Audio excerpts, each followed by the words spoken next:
him that his lonesome nights are over, Sandman.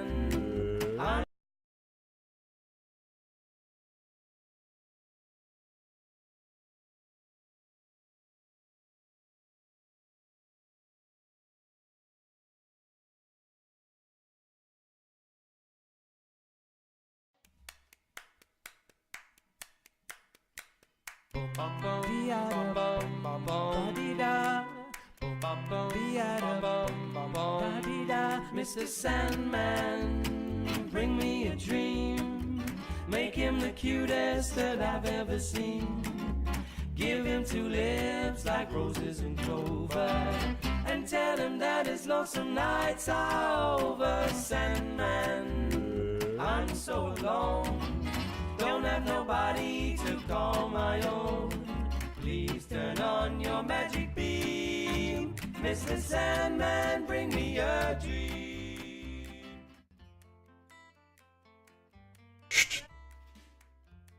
Good evening, welcome to Nox Mente. Tonight's guest is Emily Moyer from Off Planet Radio. She's an experiencer. What was a drinker of large cocktails? I forgot. No, not large cocktails, fancy cocktails. Fancy cocktails. The kind with the maraschino cherries inside. Anyway. No. Everybody knows. There's my volume was too high, sorry. Everybody knows Emily. She's Randy Morgan's co-host on Off Planet Radio, and they do a lot of great shows. I think the last one they had was with Cliff, wasn't it? Cliff High was a really good one. That was a few back. We're in the midst of a series on time with Cliff High. Yeah. There'll be another one coming soon. We've had a few shows since that last one, but yeah, that was a biggie. I don't know if Randy's put them up on YouTube yet, or I missed them. It's probably the latter. I missed them. Anyway, welcome to the show. It's been so long since we've talked, you and I, and it's great to have you on the show. Welcome, Emily. Absolutely. Thank you very much. It's great to reconnect with you, Jerry, and really nice to meet you, Nish. So nice to meet you. Yeah. All right. Well, let's get rolling. Let's do it. So, all right. We're getting into dreams. I want to know. Actually, so I'm going to do this a little different. I'm going to start in with, like, what sign are you? So I'm a Cancer. Mm-hmm. I'm a Cancer with Gemini rising and moon in Pisces. Oh, look at that. Yeah. And I'm not super good in astrological lingo. Like, I kind of leave all that to my friend Robert. Yeah. Yes. Like, I love listening to him do that stuff, but like, I don't know like a lot of the details of my chart and things like that. Like, I know more about some of the characteristics of my sign, and but I certainly enjoy astrology. Like, I enjoy getting readings from him and doing the show. Yeah. I presume you're talking about Robert Phoenix. Robert Phoenix, yes. Yes. We had him on. That was very enjoyable. Yeah. So I'm a Cancer, and Gemini rising, moon in Pisces, and there's quite a bit of Pisces, like, in my chart in general.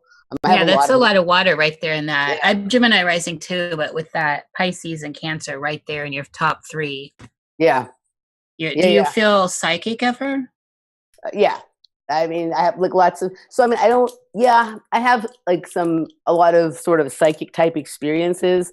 Like, I guess for a good portion of my life, people would say things to me like, I might say something about a person, not necessarily to be critical or whatever, but because I have a feeling about them. And then years later, that would turn out to be the truth. And people would be like, how did you know? Like, that's happened to me my whole life. And then as I've come into like a further understanding about myself and myself and my background and all of my aspect selves and all that kind of stuff, I recognize that I do have a degree of like an ability for future insight. I would call it maybe more that than being so psychic, you know what I mean? That, for a future insight. But I do have some of that psychic thing. I'll play around sometimes, like at work, if I get bored. I deal with customers all day. I'll play the game, like, can I guess this person's name before they tell me, kind of thing, and with a fairly good degree of success. Oh, that's excellent. But what I found interesting about what's more interesting to me than any of the psychic ability is a lot of times I'll ask someone their name, and then in the second before they say it, I will know what they're going to say. So it's interesting. They must be sending out a signal. Yes, and I'm picking up on it. Yeah. Is that not part of like that whole, whatever psychic is, it's just kind of be like a receiver for information. Yeah. Right. Yeah. So like sometimes I'll freak people out because I'll ask them their name and then I'll say it before they say it. Or you'll get it. You'll even pick it up sometimes before they say it. Yeah. I get Yeah, that. yeah. I get that a lot. Yeah. So I play with that sometimes, and then like a degree of like remote viewing kind of ability, which some people might consider that to be psychic. Like it's not something I don't have. Witchcraft. It's witchcraft. It's, you know, I don't have like a practice that I'm not like a disciplined remote viewer. It's more something that I will find myself suddenly looking at something and, you know, okay, this is interesting. So I mean, I'm sure if I worked on it, you know, more diligently, obviously it's become obvious to me that that's something that was worked on and practiced, you know, in projects, programs, things like that, that's sort of outside of your complete awareness. Because sometimes when I find myself looking at something like, wow, this is a really interesting thing that I'm looking at, I don't think I could have just ended up looking at this by accident. There has to be some sort of process that my mind is kind of doing all the time in the background, whether I know it or not. Yeah. Don't you think that most people remote view in a way when they think about a scenario, when they go through what's going to happen, you know, when they try and just follow a path. What would happen if I did this? Like a what if scenario. When you're going through that, that's a mild form of remote viewing. Yeah, there's lots of different like techniques and styles of remote viewing, in my opinion. Some people will say there's not. You know, like you can look at like the way that someone like Courtney Brown speaks about it, and it's a little different than the way someone like Russell Targ speaks about it. Very different than the way Ingo Swann did it. Right. You know what I mean? And I've talked to enough people who just practice it casually, who have different methods of doing it. With me, like I will just sometimes be laying there, I will close my eyes and suddenly I'm looking at a scene and okay, what am I looking at? And but you know, some of them are quite interesting. It comes out of nowhere. It's not like it was something I was thinking about or whatever. It just switches on like that. It's like boom, I'm watching a movie. I know it happens to me and it freaks me out when it first happens, and then you lose it when you catch it that first time. Yeah. It's crazy. So yeah. Well, with a heavy water chart, especially, and Jerry has a lot of water too. So I have no fire. I have more fire in my chart, but you have good water placement. I just expect that it's that like that. It for people that are open to it, it comes. This whatever that ability is, it's easier for people with a heavy water placement or strategic water placement. Yeah. No, I agree. I have a little bit of, you know, I'm not like, there's some people that don't have any of certain elements in their chart, and I don't have that, but I definitely am much heavier on water than I am on anything else. And then there's just, you know, a little bit less of each of the other elements. No, I think the water is really, really interesting. Like water, how it's attached to memory, and how water is you know, very much a portal. Are we actually water beings? Like, do we really actually come from the water as opposed to evolving from apes? Or, you know what I mean? So, so I think the water is really interesting. I mean, it's one of the things that Randy and I have dipped into a little bit, and we're going to really start expanding and expounding on this year on the show for sure, is our strong feeling that there are oceans both above and below us. And that the way that you get to quote unquote space is through water, and basically through water acts as like a portal or a doorway. Yes. The inner worlds to the outer worlds.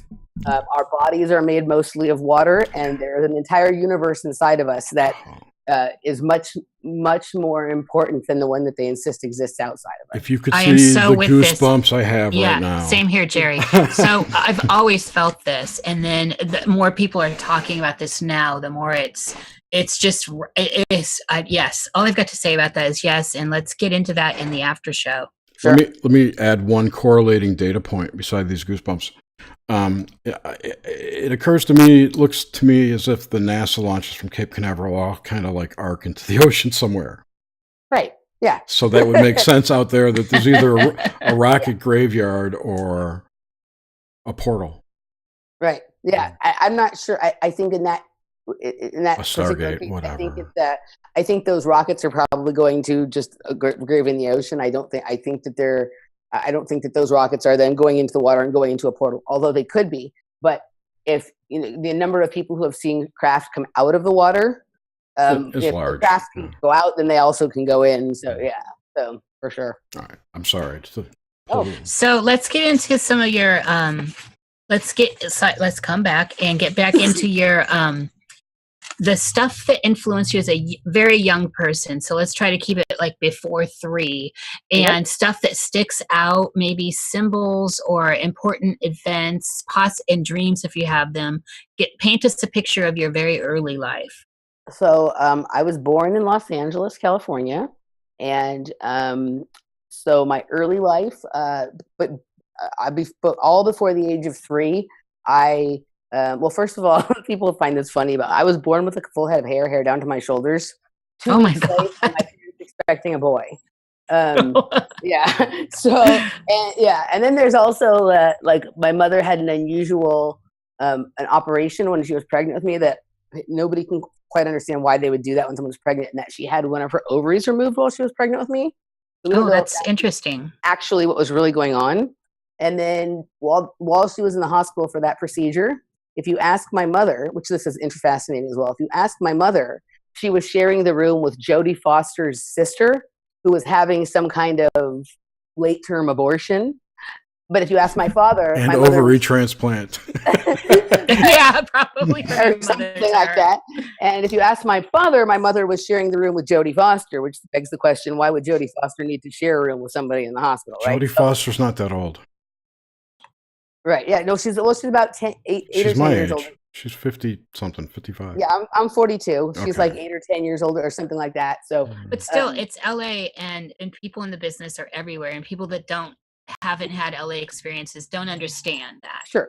So, absolutely. And of course, I was born at Cedars of Lebanon Hospital, which is now the same building is now occupied by the Church of Scientology. And the Cedars of Lebanon relocated and renamed itself and is now known as Cedar Sinai, which is where they send all the celebrities for their reprogramming. Right? Interesting. There's probably a tunnel between the two. Yeah. And so that's my pre-birth kind of situation. And then very early, about the age of 2, I started doing Hollywood stuff. I'm not still 100% clear on why. The best story I can get from my parents is that it was recommended that they get me an agent and, put me in the business. And so I did do some of that. I was in a movie called Rainbow about Judy Garland's life, which is where I always say that I received my first dose of Wizard of Oz programming. Oh yeah. That's the one with all the midgets, right? Wizard of Oz is the one with the midgets. No, I know, but in the Rainbow movie, they had interviews with them, didn't they? I remember that. Rainbow was basically like, it was a made-for-television, I guess it was made-for-television movie that was a dramatization of Judy Garland's life. Oh, okay. I'm thinking of something else. Sorry. There was another dramatization of the Munchkins' life. Okay, yeah. Like those, same kind of thing during. I think that one was called Under the Rainbow. Got it. Yes. Okay, that's what I'm thinking of. I was in a movie called Rainbow that was basically, this, with the song Rainbow from Wizard of Oz and whatnot. So I'm like in the very opening part of that movie as playing Judy Garland as a child, and then I was in another movie called He Wants Her Back. That gives you a rainbow connection. I have a rainbow connection for sure. The lovers, the dreamers, and me. No, but I think it's very, to me, that explains why I was put into Hollywood, because that I was there for that kind. That's how they do it. That's how the programming starts. And I definitely have a degree of rainbow programming, bluebird programming, all of that kind of stuff. That is Wizard of Oz, just like Alice in Wonderland and some of these others. It's a type of programming. And that's where it started for me. I mean, I think it started pre-birth, but that was like really the first conscious memories I had of like, I remember being on the set there and things like that. I was in another movie, actually, I think before called He Wants Her Back, which is a movie made for for PBS's Visions series. And it was called He Wants Her Back, which I think is a really weird name. But that one's like almost impossible to find. Like you said, that's not on YouTube or anything like that. And I was in like a few other little things. But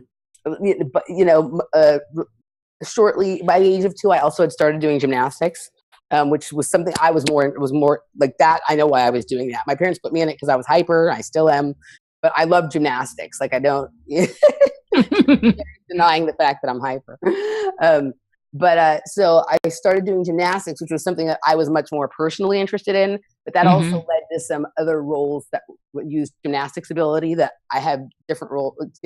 I did. I would go on like these morning talk shows and things like that, and do little gymnastics exhibitions and things like that, like Good Day LA and Good Morning, that kind of stuff. Yes. And later in my gymnastics, I did some stunt doubling more as an adult. But mostly I would say that my life as a child, I spent a lot of time with both my father and my grandparents. My mother went back to work really early, and I spent a larger amount of time with my father and my grandparents. And then my parents separated when I was fairly young, like 6. And I also stayed living with my father. So my father's, I'd say that the things have been the hugest influence in my young life were definitely the Hollywood experiences, but I didn't understand that then. Only now in hindsight do I understand that. The gymnastics was the major shaping thing of my life, both youngster and teenage years, and then even into early adulthood and adulthood. And I don't coach gymnastics anymore. I did for a long time, but I still really enjoy following gymnastics, and I go to a lot of UCLA gymnastics meets and all that kind of stuff. Were you heavily affected by the divorce at all? So I was pretty much the first kid that I knew. I think I knew one other kid at my school who had divorced parents. So this is back in like the late 70s, early 80s. Yeah, it's latchkey period. Yeah, so I've always been like one of those people who's kind of like ahead of it. Like I usually do things before other people do them. And so the divorce thing, I was the first kid. Like I knew one other kid that had divorced parents at that age. And then I was the first kid that I knew that the parents got divorced and they stayed living with the father. So was it a shame thing, or was it like were you getting pressure, or were you getting weird vibes from people in any way? There was some like kids at school whose parents didn't want them to come over and play at our house because there wasn't a female there. Yeah. You know what I mean? Like that kind of stuff. But I was extremely busy as a child. I mean, pretty much my life in my early childhood consisted of going to school and then after school going to an audition and then going to gymnastics. I started doing gymnastics when I was 2. By the time I was about 6 or 7 years old, I was going like about 5 hours a day, 5 days a week. Yeah, that's like pro style. Yeah. I was training at a pretty high level, and I did. My dad was, my mom was around. She was in my life, but we just basically saw her on weekends. Maybe she'd pick me up from the gym one time during the week. So my dad was doing a lot of schlepping back and forth, and we had there was people helping us because he was a single parent, also working full time. And so I just remember, it's so interesting because sometimes what it felt like then, and then what you understand about it now in hindsight and retrospect. I just remember being busy all the time, not really getting too many chances to do the things the other kids were doing, other than the kids I did gymnastics with. Yeah. And being tired all the time because, which is interesting since we're going to, talk about what happens at night here. Yes. I was, I was going to school. I was a very good student. I was doing the Hollywood thing. The Hollywood thing stopped at about 7 or 8 because I just wasn't interested. You know what I mean? Yeah. Like it was obvious I wasn't really interested. Yeah. But then with the gymnastics, I loved the gymnastics and I was good at it and whatnot. But I would not get home from school until from work out until like 9:30, sometimes later than that. And I was not a good sleeper. I was never a good sleeper. And so and from a very young age, I was having trouble waking up in the morning. I was falling asleep in class. Fortunately, I was a good student, but most people don't start getting notes home from their teachers that the kids are falling asleep in class until they're in junior high or high school. I started getting them in like 4th grade. Were you in this early period? Do you remember any dreams or nightmares at all that still are with you? Okay. So the only I had like your usual kinds of dreams that kids have, like some flying dreams, and I had a lot of underwater dreams that I have certain understandings about now. But a lot of people, Emily, don't have those. So you say that all cavalier like, but those are kind of uncommon for some people. Lisa Harrison brought this up this week. Okay, yeah. So there's more to that. We'll talk. I'm writing it down. We're going to talk about that. Yeah, that's after show stuff. Yeah. And so the one vivid memory I have was when I was about 3. I had a broken wrist, and I had broken my wrist on the school playground. And I was taking I had a cast on my arm, and I was taking a nap, I guess, like in my dad's bedroom. We were both taking a nap, and I was having a dream that somebody was chasing me, and I was trying to hit them. I was hitting my dad in the face with my cast in the bed, right? Because he was laying kind of next to me. Yes. Yeah. But so that's like one I remember, but mostly I remember being terrified to go to sleep, not wanting to go to sleep, waking up many times during the night, always wanting to sleep with my parents. And then from the age I was old enough to understand what it was, sleep paralysis, a lot of sleep, and a lot of it, and like I've done a lot of research on sleep paralysis and spoken to a lot of people about it. I have not met anyone yet that has had the level of sleep paralysis that I had. Please give me an example of some of the more severe or scary times of sleep paralysis. So I think I was having it from in the womb, which is I think why I never wanted to sleep. But I think I probably started to recognize what it was and understand what it was, like maybe around 6 or, like probably younger than that. But the first time I understood, like, oh, I can't move. You know what I mean? Like when you're little, like the first time I really understood it was probably somewhere in the 6 to 8 range. Mm-hmm. And what it would just be was like, it would happen generally when I was falling asleep, or when I'm waking up. That's when it tends to happen.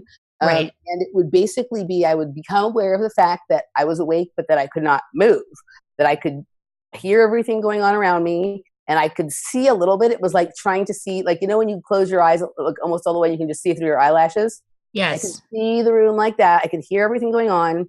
And it felt like I weighed 1,000,000 pounds. And sometimes it felt like there was a presence moving towards me. Ooh. Like, I can't say I ever saw anything, like maybe other than maybe a shadow. But it was a feeling you were not alone. It was a feeling that I wasn't alone, and the presence was coming towards me, and that I couldn't move, and that while I could hear myself breathing, it felt like I couldn't breathe. And so that would happen like at night as falling asleep, and in the morning when waking up. And that's pretty much, I've had it for most of my life. The last, I'd say, 3 to 5 years, it's been a lot less. And I think I credit that a lot to some of the deprogramming process for myself, and for just becoming kind of aware of it, and then also making certain changes in my life to sort of help with that. But it still happens occasionally. Now, I haven't had any of the the other thing that would be strange about it sometimes is, as I got older, I didn't want, and was still afraid to sleep and not wanting to sleep, I would sleep with the TV on. So sometimes what what's going on the TV would become intertwined with A, dreams, and B, what was going on in this waking up or falling asleep process where I was paralyzed, which was kind of weird and interesting. So yeah, like I actually, like, I think that my fear to sleep started from in the womb or as a very small child, but not knowing what it was, it just became a fear to sleep. I didn't understand that it was because of the paralysis. I didn't really realize it's the fear of sleep. The fear to sleep had anything to do with the paralysis until I was an adult. But I think that's what I remember too. I remember the sleep paralysis from before then, but I didn't make the connection as to that was why I didn't want to go to bed. As I've also obviously gotten older and come to terms with some things about my life, I recognize that it's entirely possible that I was being taken out of my house or out of my body. Yes. For tasks, missions, training, things like that. And that would be a perfect, if a kid had any, even if it was way back in their subconscious or just stored in their body, knowledge of that would be a perfect reason why they would never want to go to sleep. And honing back in on this, and especially when this started, around the divorce, actually, right? Is kind of what you're saying. 7. When I had I think that was when I was like, oh, I can't move. I think it was happening before that. I think it was always happening. But that's when you seem to remember it most, starting. Yeah, that's when I became, like, I think that was when I understood what it meant to be unable to move. Yeah. Yeah. Do you feel like you miss out on stuff? That, like, if you're not around, you're missing out on stuff? And so I'm tying this into the sleep paralysis. Yeah, no. So I definitely, like, when I was a kid, like, I always was like wondering what the adults were doing downstairs. Yeah. I liked like much more sophisticated television programming than most kids my age did. So I, like, at a certain point in age, I didn't want to miss something that was on the TV. But I also had like a super hyper hearing awareness. Like we had a huge house, and I would be up in the top left-hand corner of the house on the top of my bunk bed, and I could literally hear every single word of the conversation that was going on, like downstairs, and you know what I mean? Like with and I don't know, like, so I would be like interested to try and listen in on, you know what I mean? And I actually think I was already doing some like remote viewing kind of stuff. Sometimes I was That's exactly what I was thinking. You're psychically honing in on stuff. Yeah. I remember one time I was almost asleep, like when you're just almost there, and then I heard my name said, and I flipped out. Like I jumped out of bed and went running downstairs. Why are you talking about me? And this is from across the house and down. This is like a great distance. Yeah. That's you're very sensitive. Okay, so I want to get into in this last grouping before we move into the current dream stuff. Have you done any psychedelics? Yes. And so just in brief, like anything that was significant that may have changed the landscape for you or tuned you into stuff you weren't aware of before, give us the spiritual juicy stuff. Sure. So I was a little late to start with like any of the psychedelics or drug taking or anything like that because of my involvement with gymnastics. So I didn't ever experiment with anything until I was already in my 20s. Yeah. Which I think in some ways was really good because my brain, like I see like my stepbrother started taking psychedelics when he was really young and he had that wandered off look in his eye. You know what I mean? Yes. I think that like it was I do. an advantage for me to not, like I think the first time I took any serious psychedelics was in my mid 20s. And it was ecstasy. And then shortly thereafter, LSD and then mushrooms. And, I've tried some of the other unusual designer ones. But one of the things that I recognized, I didn't understand it as this at the moment. Now I do in hindsight, but they felt like home immediately. And I think part of that is because they used psychedelics on us as children in the programs. Mm-hmm. So it was a very familiar space and landscape. And ecstasy was the first one I did. And that was probably like at the time I thought that was really interesting, but overall it was the least interesting and not my favorite and not something I would do it at parties for a little while. And then cause I was into rave scene and dance music, whatever. But it made me want to sit down and not dance. And I like to dance.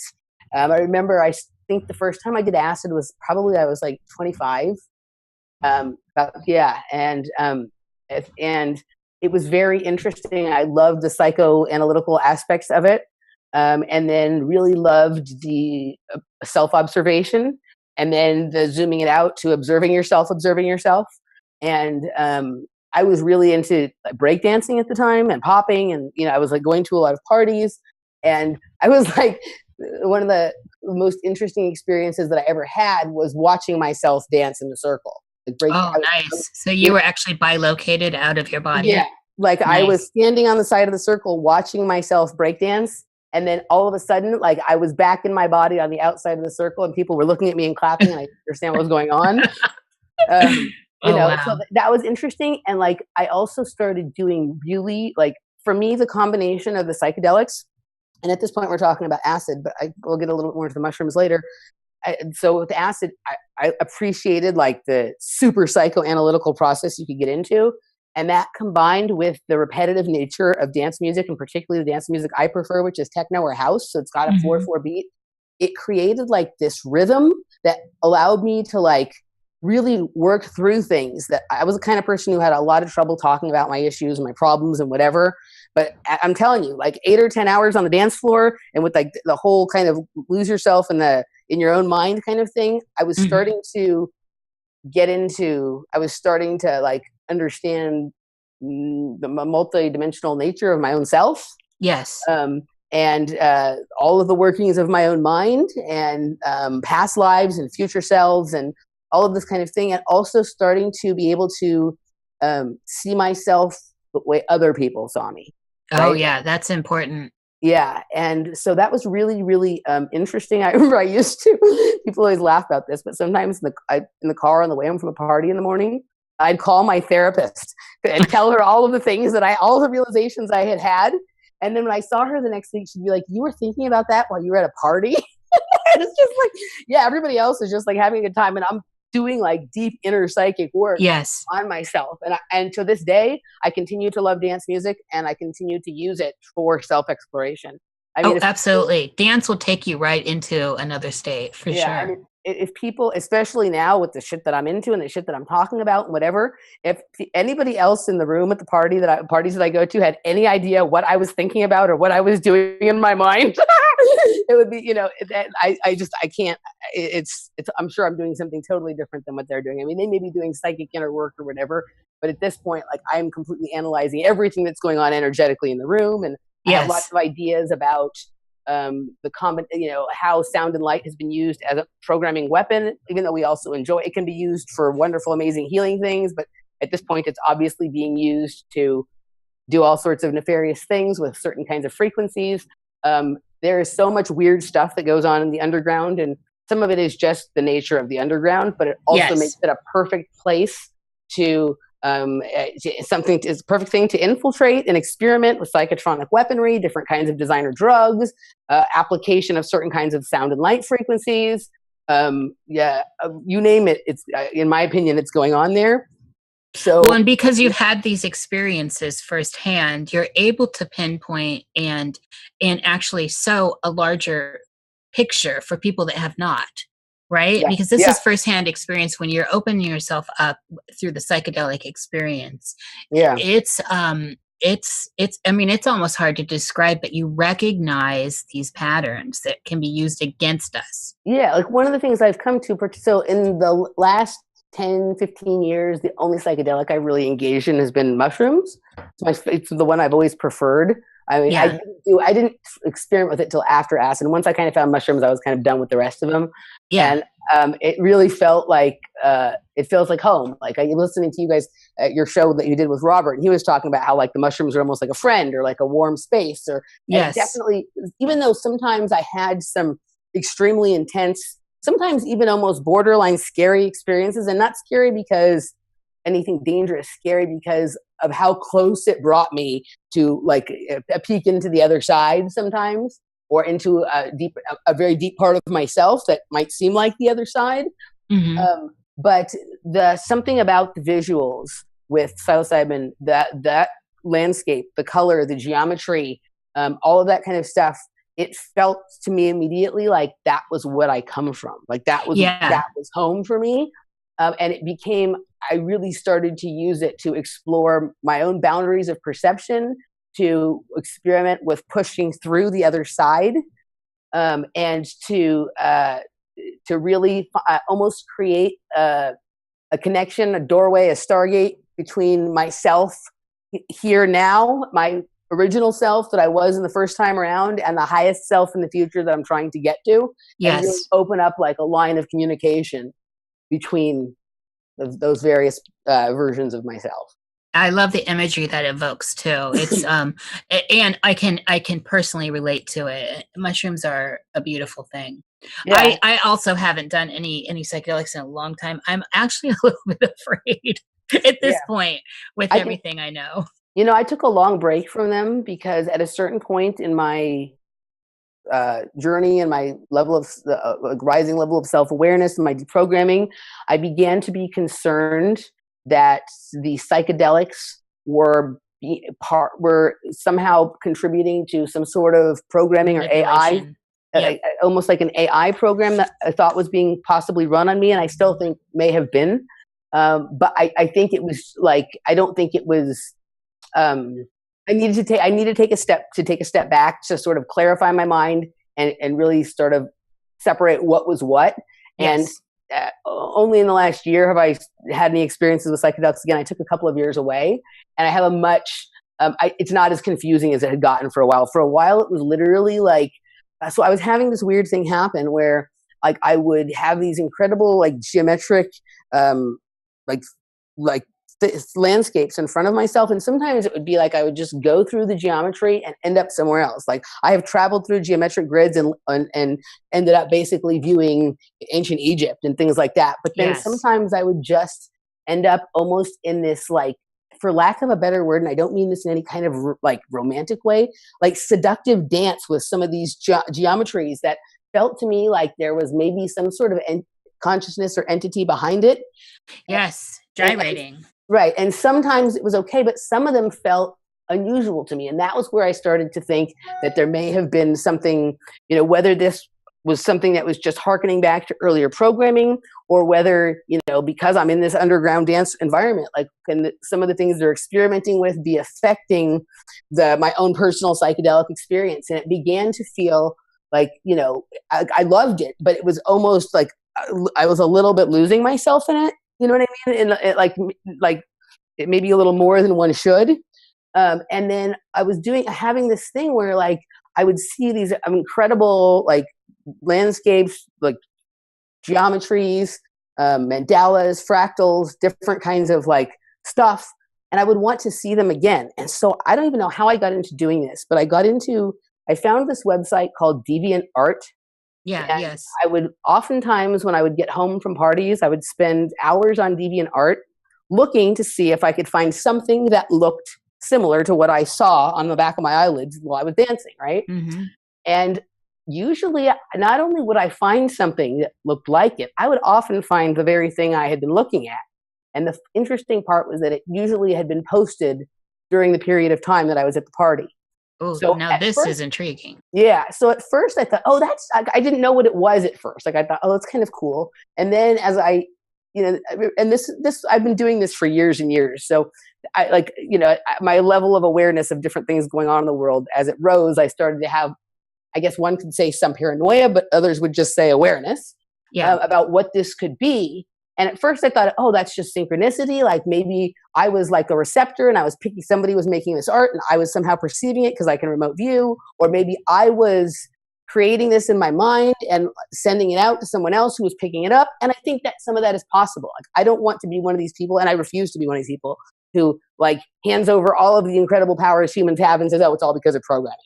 Right. I don't Absolutely. think that's true. I think that, like, they know that humans can do this, and so they try and manipulate it. But at a certain point, it did dawn on me that it's entirely possible that, like, that there could be some kind of AI wound in with some of these kinds of websites. Mm-hmm. You know what I mean? And, I don't, and with myself, you know what I mean? Like, we all know that there doesn't have to be a chip or anything like that for there to be entrainment anymore. Right. Oh, you yeah. know? And I would, it got to the point where, like, I wouldn't even necessarily have to go looking for these things. They would just start popping up. Like, I could go to the DeviantArt website, whether I either just after party or just any other time. Because once I sort of understood I had this symbiotic relationship with it, I kind of was interested. I'd go to the website. I wouldn't type anything in. I would just think about something. And then those pieces of art with that title of the thing I was thinking about would start to come up. That's a perfect exercise to perform really at any time. Yeah. You know what I mean? So I but also understanding, and at this point I was not, I was still engaging in a lot of self-destructive behaviors that people who have been through some of the things I've been through do, and also just humans in general sometimes do, because life is hard. But when you're in that space where something weird has gone on with you, but you're not talking about it yet, and you're doing self-destructive behaviors, that's when you're at the most risk, and that's also when the most pressure is being applied to you, because they you know what I mean? If you come out and start talking about it, you might seem crazy, especially if you're doing self-destructive behaviors. So you can't really talk about it. So you're kind of in this, like, hell, somewhat of your own creation, but not completely. And it was just, like, somewhat of a scary time, but it was also, like, probably the period of time where I understood the most about how this, whatever the fuck we're going to call this thing, or excuse my language, we're in, whatever this containment system is, whatever this simulation is, whatever kinds of really interesting abilities that humans have that are being tapped into, manipulated, expanded, accelerated, all that kind of stuff. Like, my awareness was so high, and it really opened me up, and really was part of making the creative, out there kind of thinker I am today. So while some of those experiences were scary, challenging, and difficult, I'm very glad I had them. Well, those and those, just to tap on this before we move forward. Some of them were also beautiful, by the way. Yeah, some of them were also amazing. Yeah. When you're in that space where maybe you're out of control a little bit with whatever is going on in your life, this is oftentimes when the genesis of change happens, right? Before the egg cracks, right? Yeah. And you're anew into something new, a bigger world. And so it's an important thing. Nothing comes easily, I find. That's I hate to say it's a cliche, but it's really true. So with these psychedelic experiences and this internal stuff that you experienced through them, has the dreamscape at all had anything that was congruent with them? Is there some similarities? So it's not really. And I'll say this, like, it's very, the last thing I want to say about psychedelics real quick before we move on is that this is Emily here. I am who I am now. I have never done DMT or ayahuasca. Yeah. But when it first started becoming like talked about more, and I was listening to people's reports, and then of course listening to some of the things like people like Terrence McKenna had to say about it, but I was listening to people describe their trips. I was love Terrence. I've already done that. Yes. So I think that to me, like, I think that was heavily used on kids and programs, because even some of the weirdest ones I've heard experienced, I'm like, oh, I totally know that. Like, I totally get that. Yeah. So I think that, like, that's, and I do have some level of concern with how popular ayahuasca has become. Absolutely. Yeah. That this is being used as a massive mind control tool. Not that I think the ayahuasca itself is mind control. I think that in this frequency soup we live in, they have figured out a way to, like, basically, if your body achieves a certain frequency, there'll be a frequency out there in the atmosphere waiting for you to hit it, and it will influence your psychedelic experience. And I think that's happening particularly with ayahuasca. And you've seen some very strange things happen with people who do a lot of it and whatnot. So I don't ever say people shouldn't do any of these things, but just be aware now that, like, it's almost impossible to have a purely organic experience anymore. So you just need to understand that. And also, I just lost my train of thought. I want to chime in on that. I agree with you. And one of the reasons why, it's been a very long time since I did LSD, and I did quite a bit of it. But there was a point where I felt as if there was something already waiting, like it was that was going to take control of the experience, and then it became a bad trip after bad. I don't need to do too many bad things before I'm like, I'm out. Yeah, no. So I'm not one of those people that continues to, like, get her head hit. I agree with you, and I think that can be said for all of the psychedelics. I think it's a little different with the ones that are quote unquote organic. Yeah. Definitely. I definitely think that, like, with drugs like LSD, ecstasy, crystal meth, any of these laboratory produced drugs, we can get into this a little bit more in the after show, because we were going to talk about some of the programmable matter things. These are not only programmable matter, they are programmed matter. And I think that it's gone from, like, in the 60s where they would use these drugs on people and then do mind control practices, techniques, experiments on them. I think it's moved from that to where the mind control experience is now written into the drug. The MK Ultra is in the acid now. They don't take acid and put you under MK Ultra. It's actually in the drug now. Yeah, that's what I've tried to describe that to people. It's difficult, but there's a definite difference. And I was having that experience with the organics too, where all of a sudden I felt like it was like walking through a door and they were already expecting you.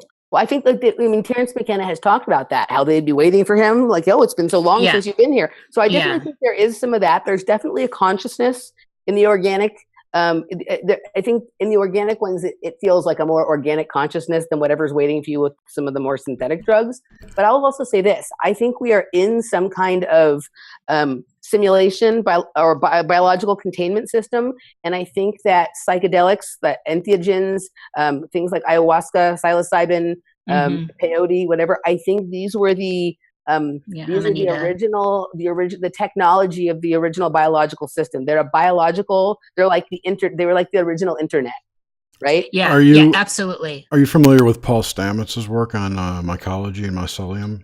I heard like a small clip of him on the Joe Rogan podcast, and I've been meaning to go back and listen to the rest of it. Go back and listen to the rest, because that consciousness, he would argue, is mushroom. Yeah, no, I think that you can even listen to, and I've said this many times, listen to some of the things that Steve Wozniak, Steve Jobs, and other people who were part of creating the early computers and the early really useful aspects of the internet. They said that they were doing a lot of psychedelics at the time, and that they modeled the way it works after the way that the mushrooms and the vines, like, grow and hub and cluster and stuff underground. Mm-hmm. Yeah, it's modeled it's what? That doesn't make any sense. Modeled the internet. Oh, well, they didn't work on the internet.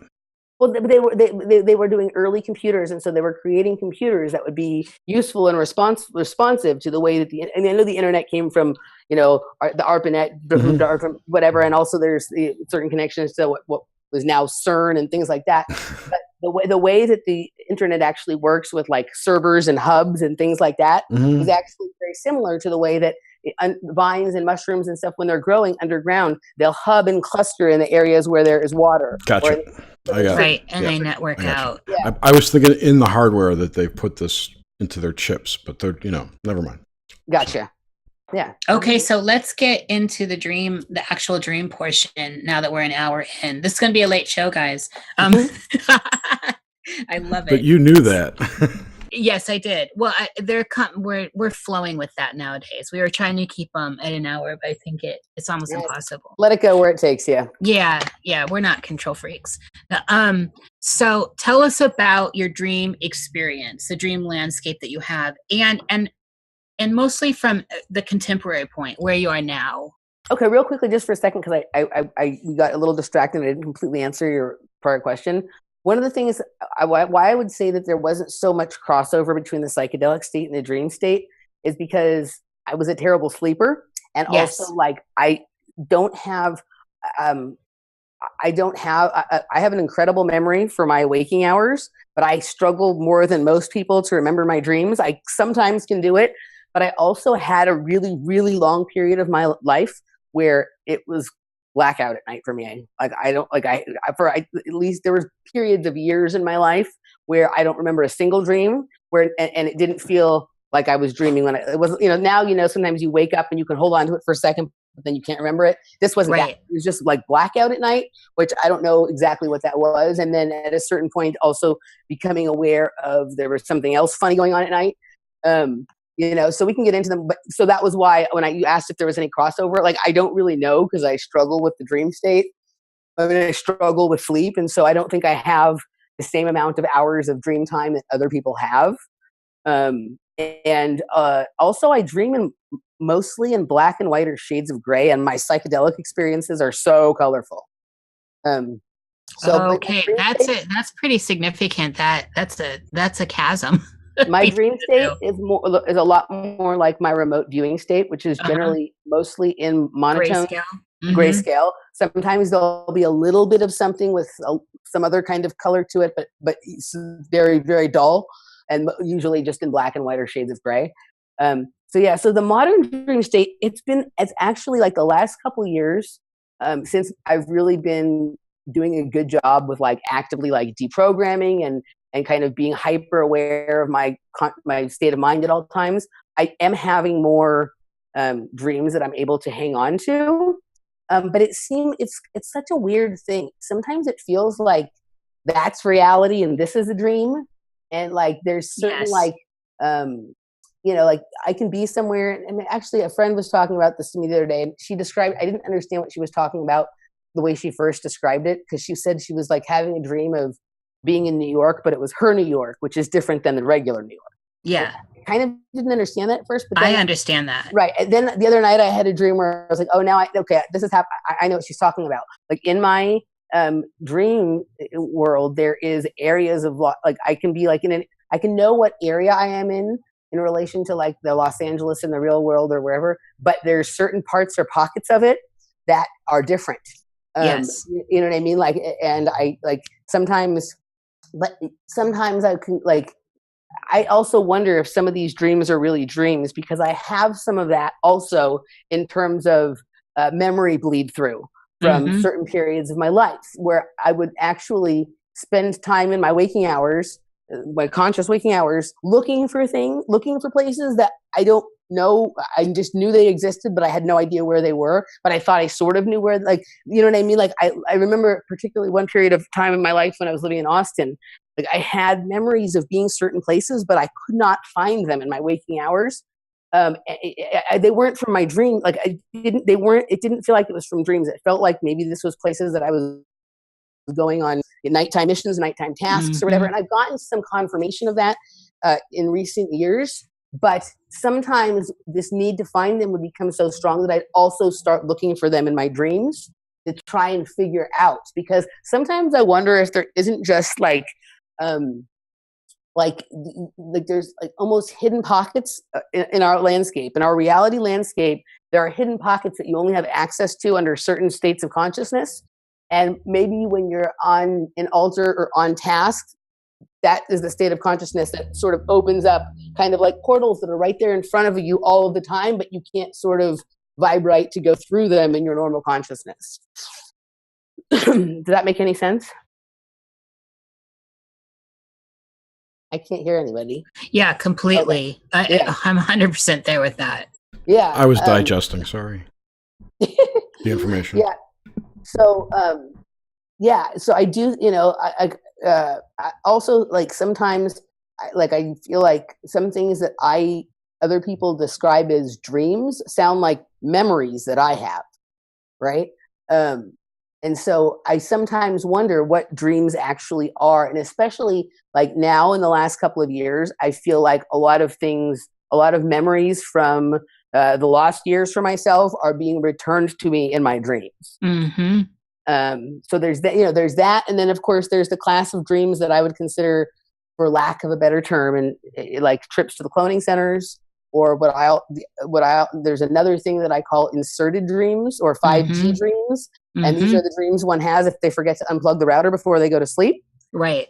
Which are they feel inserted and synthetic and like weird, like almost like a broadcast. You know what I mean? How do you navigate between, so this kind of pushes us into what are dreams? How do you view it all? And so there's these categories, and how do you navigate between these categories, these rooms in this house? Yeah. So one of the things, so I think occasionally now I do have like what are considered like normal dreams, if there is such a thing, like, because we can go. But we understand what that context is, right? So okay, so I have some of those now, which I didn't have for many, many years. So, and then when I have a dream that is like a memory, the thing with it is it usually comes with like, it isn't usually isolated. Like it usually can be like some like those periods of days before or after have been like somewhat stressful, and not necessarily in a bad way. And there tends to be physical sensation, not always necessarily with the dream, but like maybe the next day, some kind of unusual sense, but sometimes with the dream. Elisa E., my friend Elisa E., has an interesting term that she uses for some of this stuff that I had never heard before. That she called it an abreaction. Like I think that's the word she uses. And it's sort of like a memory along with like some sort of like physical upheaval or sensation, right? Mm-hmm. Okay. So some of that, but also like when I have memories, like a lot, the ones that I think are memories, it's me as a younger person. It's not like in any way in like my age now or in the state that I'm in now.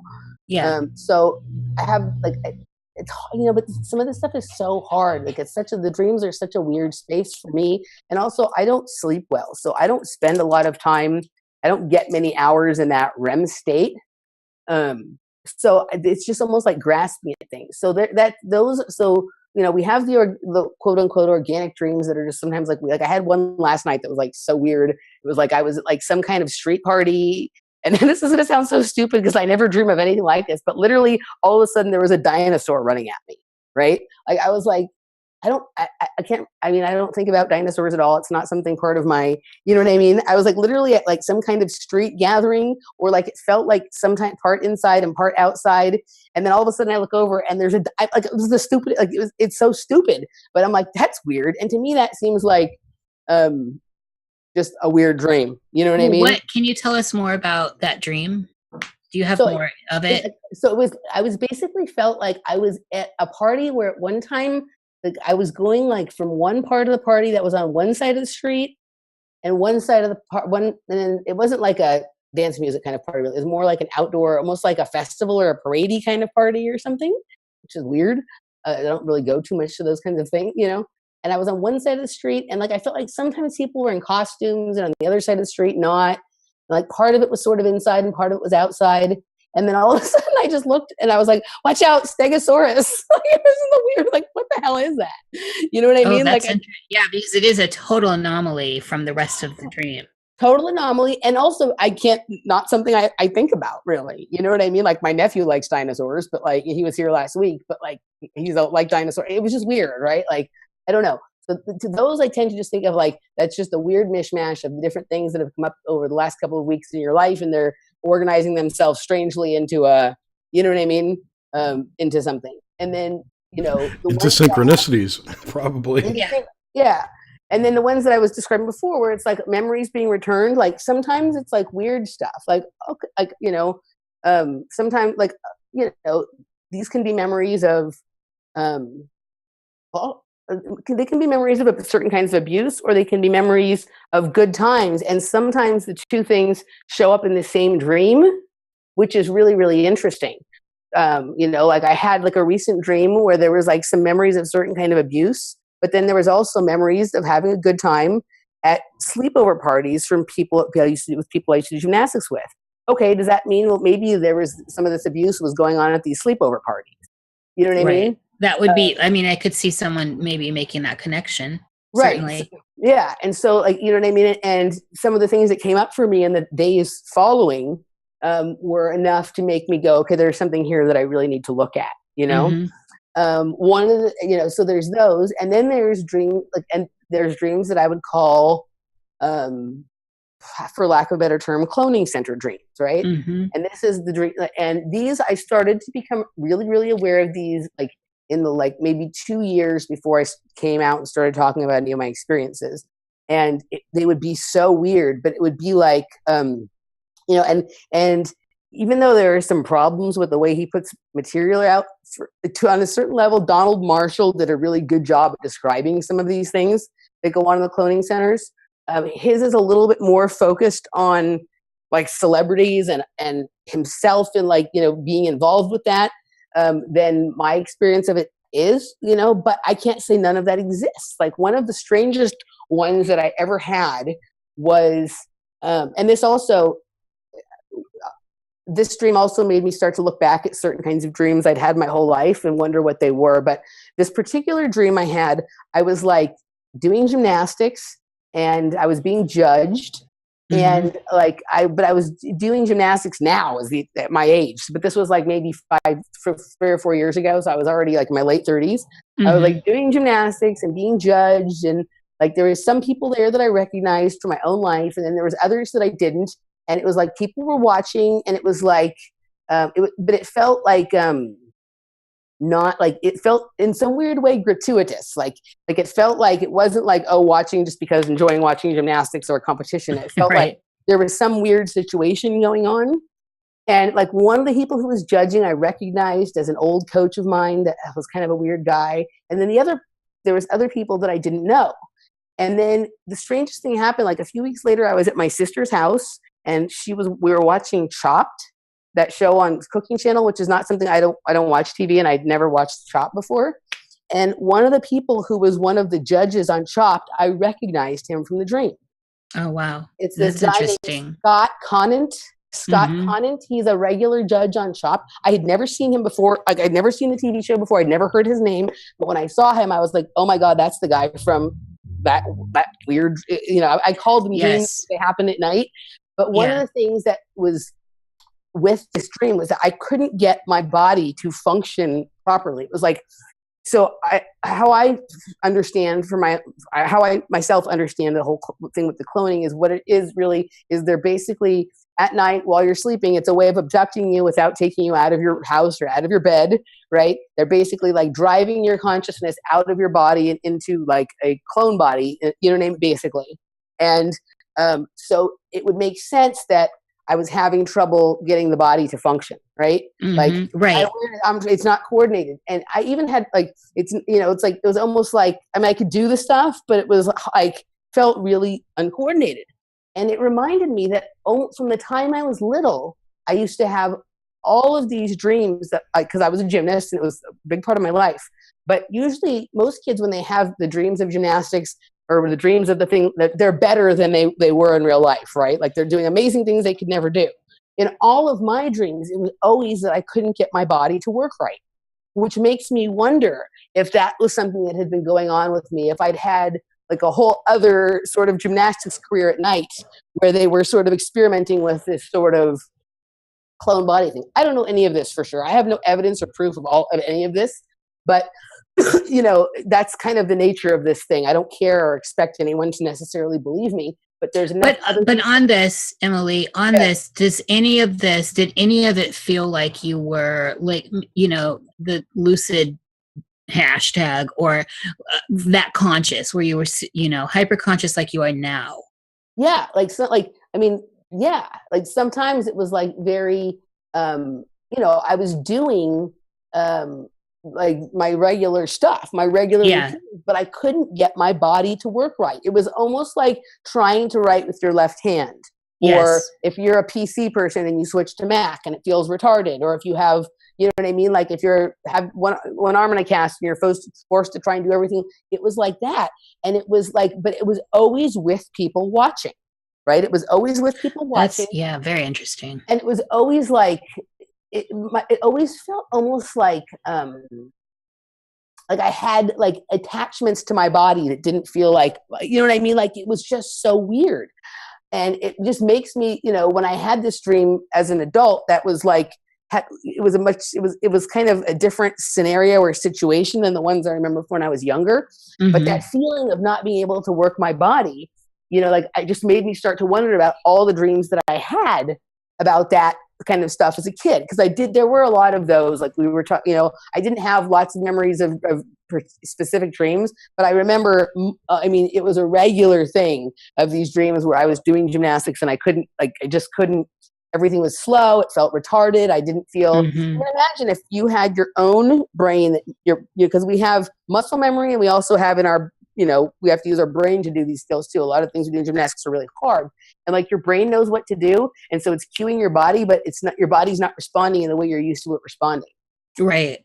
Yeah. I never ever had dreams where I could do fantastical things that I couldn't do in real life. That's interesting. Yeah. That's very interesting. Yeah. What about, okay, so, and then just to tag back onto this, astral projection. I know we've been talking about this a bit. You seem to be in touch with, I keep calling it that psychic sense, and you've given me a million examples of how really in touch you are. But what about like astral projection and out of the body stuff? That feels completely different from these experiences that you're kind of describing right now. Yeah. So like I would consider some of the flying and underwater dreams I had when I was little, mm-hmm. Those felt more like that. Again, with some of the things I know now, I wonder. But I used to have these flying dreams that were like, I could fly. Like I could really, and they weren't like when other kids would tell me their flying dreams, it would just be like, oh, I was soaring high above the whatever. No, I had to work. This was work.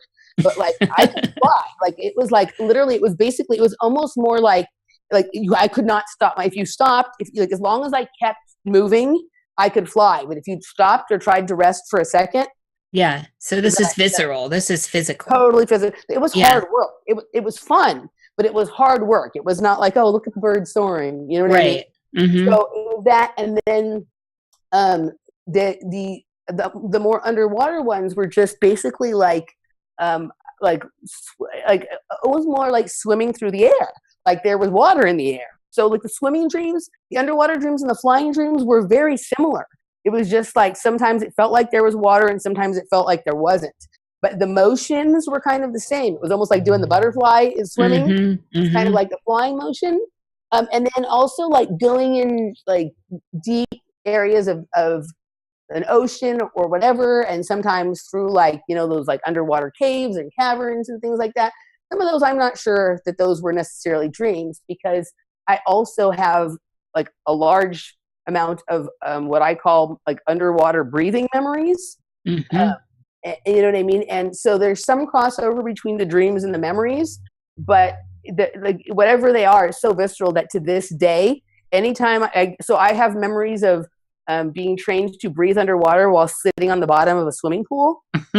Yes. And to this day, without thinking about it, anytime I get in a swimming pool, I immediately go down and try and sit on the bottom of the pool and see if I can breathe. And it's like, I can't do it. Like, I can't breathe underwater, but everything in my body thinks I'm going to. Yes. It's That's not like, it's not like I'm going to go down and try and breathe. It's like, I just am down there and I'm like expecting to breathe. And then I realize, oh, it's not. You know what I mean? But, yeah. So the memories aren't so much of like deep spaces in the ocean or underwater caverns or whatever. The memories are much more like training scenarios. Like, you know what I mean? And some of them I actually have, like, they're not so foggy. Some of them are fairly real, like fairly clear memories of being like underwater for tremendously long periods of time. And then this sitting on the, like, there was this summer camp, and I've spoken about this before in the show. There was a summer camp I went to, and some of this went on there. Like, I would sometimes be separated from the other kids and taken to this pool that was like behind a house that was on the same grounds as a summer camp. And sometimes it would just be me, or sometimes there would be one other kid. And the way that they would get me to do it was basically, because I always, like, the main pool that the other kids swim in, that I swim in sometimes too, was a big Olympic-sized pool with like a 1 meter and a 3 meter diving board. And because I was a gymnast, I could do like a lot of flips, and I was kind of a show off. I like to show off. And so I liked to do that when we had our swimming period. But the way they would sort of coax me away from that and get me to go to this smaller swimming pool was that I was pretty small. So I actually had a hard time bouncing those big diving boards. And this little pool had a really small diving board that was really bouncy. So I could do like really cool tricks, like better tricks off of it. And even though nobody was watching, it was fun to do those tricks. So I would go because I could use the bouncy diving board. But what would happen there was I would do this thing sitting on the bottom of the swimming pool. Like, I would go down and they would tell me to be like, it was almost like get really like still and quiet. And like, you have to really, really relax. And then you could stay down there for a long time. And I remember, and I've had some conversations with other people who have some similar memories, but I remember them telling you, you couldn't hold your breath. If you held your breath while you were doing it, it wouldn't work. Because I think what the point was to get your body in such a relaxed state that you actually could almost begin to breathe through the skin. And so there would be that. And then there would also be this other exercise where, you know, those games you used to play when you were little, where like you'd have like 5 rings or things you'd throw down on the bottom of the pool and you'd go down and catch them, the red one, the blue one. There would be, they would do that with me, but there would be like 50 or 75 rings, and I had to get them all before I could come up. It wasn't just like a few, right? So I would be down there for minutes. You know what I mean? Because they'd be all over, and I remember, like, you have to get them in the certain orders. I think some of them had numbers on them, and they wanted me to collect them in order.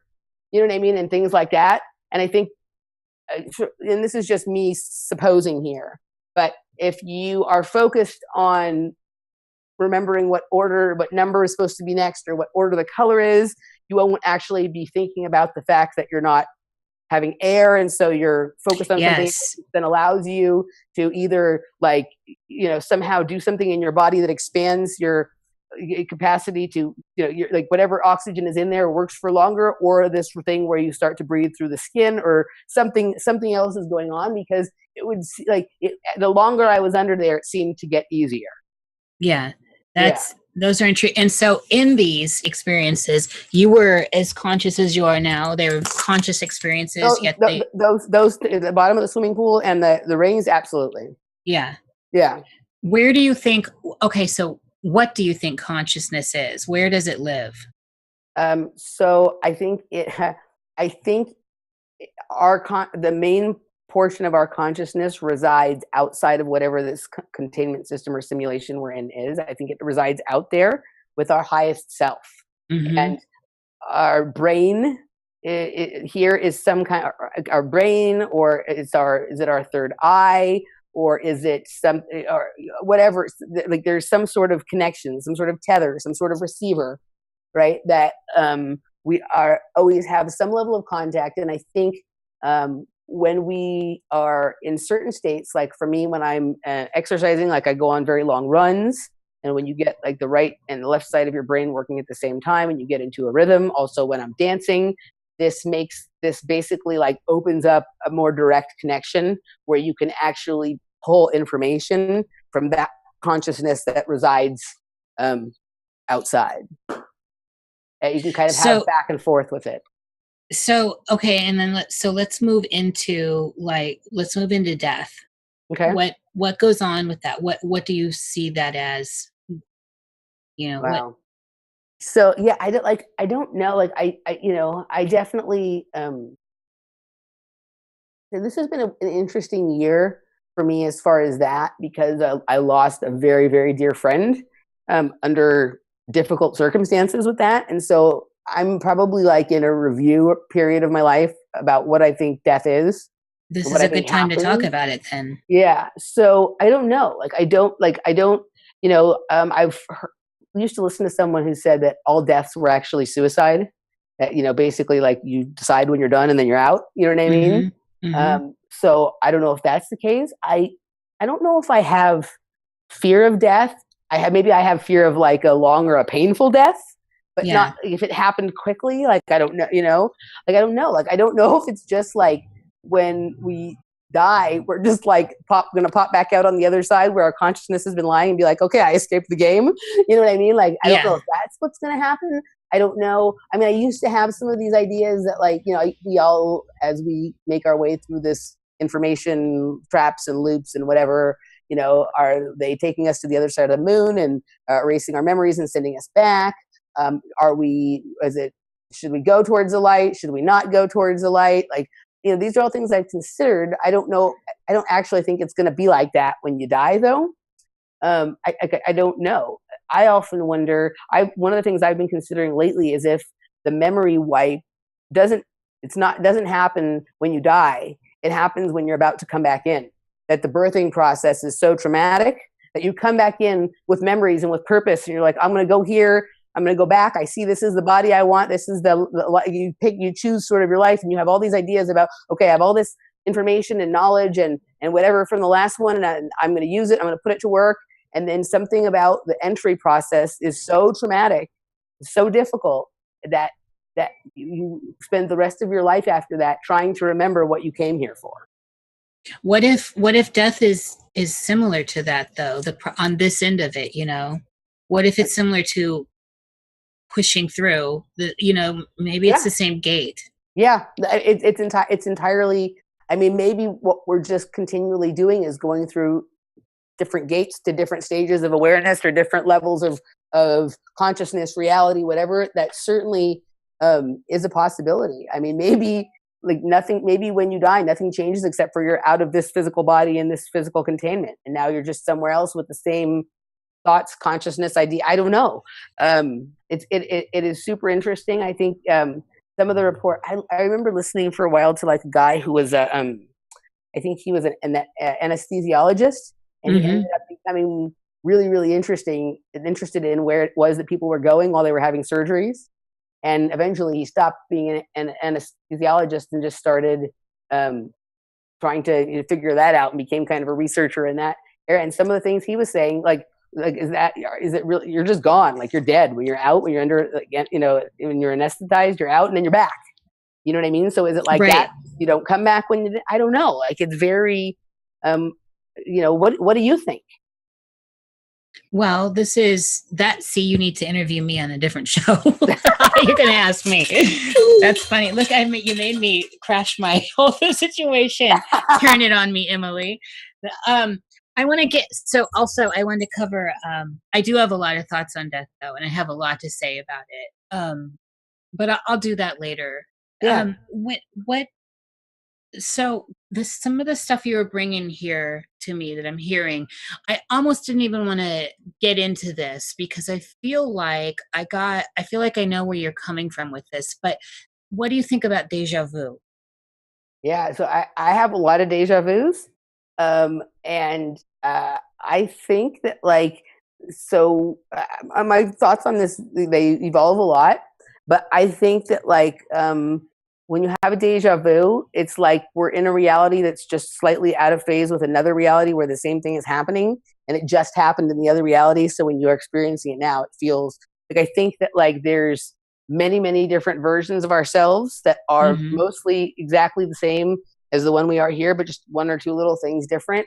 And that reality might actually just be right next to us, not very far away. You know what I mean? And I think sometimes there's crossover. And so sometimes we have a memory from another now self, another, like I don't necessarily think that past and future are different times. I think they're sort of parallel, like, you know what I mean? I think all of the incarnations are now. They're just like slightly separated from each other, but connected. So I think sometimes, or we're quantumly entangled. My friend Jeff says this: we're quantumly entangled with all of our other incarnations. And so, if all the realities are sort of similar, with just slight differences, then what happens now might remind you, I think we're connected to our other selves. And I actually think that is what some of this altered creation is based on, is tapping into our other selves from other realities. That whoever's running these programs knows that exists and hides that they hide that from everybody else, but they tap into it and use it for their own benefit. And if we understand it, we can too. And I think deja vu is just evidence of that.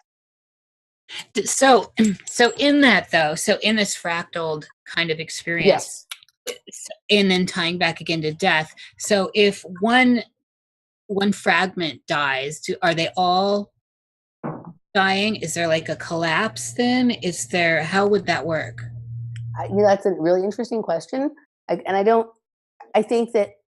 necessarily think that if one dies, they all die, but I think you lose a part of yourself. Like, Randy and I have some really deep discussions sometimes, and he feels like he's had certain events in his life where he, certainly one in particular where he almost died and maybe should have died, but he does feel like he lost a part of himself.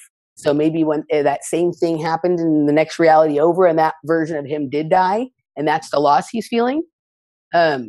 So I don't know if one dies, if they all do, but I do think you would feel it. I do. Yeah. And maybe you'd also actually even miss that other version of yourself, even though you're not totally consciously aware that it's there. Like, I've had this experience sometimes of missing someone that I don't even know who I'm missing, but I just feel the sense of loneliness for someone and I can't figure out who. And I think that a lot of us have that, Emily, actually. Yeah. I just remember one night I was walking on the treadmill, and like, I'm just totally normal. I mean, I have sometimes strange things happen to me on the treadmill, which I think that's interesting because of you're looping on the treadmill. Yeah, you're looping and you're pushing, and it's okay. Repetitive. So I've had some interesting experiences on the treadmill with like time dilation and time displacement and different things like that. But this was just something totally different. I was just walking, everything was fine. And all of a sudden I had the deepest sense of like sorrow, and that like I missed somebody so bad that like my stomach hurt, and I like bent, like I was bent over. I stopped and I bent over, and it was like I was really upset for like a few minutes, and then it just went away. And I just continued on the treadmill. But it was such a profound and deep sense of like missing something or someone, and it was so weird because I had no idea what, you know what I mean? Like, is that some connection with that part of the consciousness that resides outside of the simulation? And am I right. Like, or is that another version of me? Something, like, is there I don't know, but it is one of the most unusual and most mysterious feelings I've ever had. That's incredible, actually. And I feel like I can relate to it, not on the treadmill, but having been bombarded with intense emotion out of nowhere. Yeah. I also sometimes have it, and it was a period of time in my life, particularly, I mean, I have it still, but it was so intense during this period of time when I was living in downtown Los Angeles, and I was at probably like what I would term the scariest point of this journey for me, because I was like almost it was that scary part where like I'm almost about to sort of push through, and so everything's trying to sort of, hold you in that spot, you know what I mean? Like, you're afraid to talk about stuff, and that's a dangerous time for yourself. But I remember I used to walk around downtown, and I would see like the homeless animals, right? Like people, or the homeless people with their animals, and the amount, the way I would feel, like the level of emotion that I felt, because we all know, like, it's upsetting when you see those commercials on TV or when you see people at the freeway exit. This was far beyond that, and it was this feeling of like, that could be me. Like, like if this doesn't go right, if I'm not able to like escape the scenario that I'm in right now, like, that's me. And and it was like this, and like, what is, I don't know. And it was, I felt it more with the animals than I did with necessarily the people, which sometimes made me feel bad, but like, I don't know, like that, I would just look at them and it would be just like the deepest, most overwhelming sense of sadness and despair. and like almost to the point of not being able to tolerate it. Like it almost made, it would make me that upset. And it was that same level of emotion that you're talking about, though. Yeah. Like almost like didn't necessarily make sense for the situation, but it was so real that I had to pay attention to it.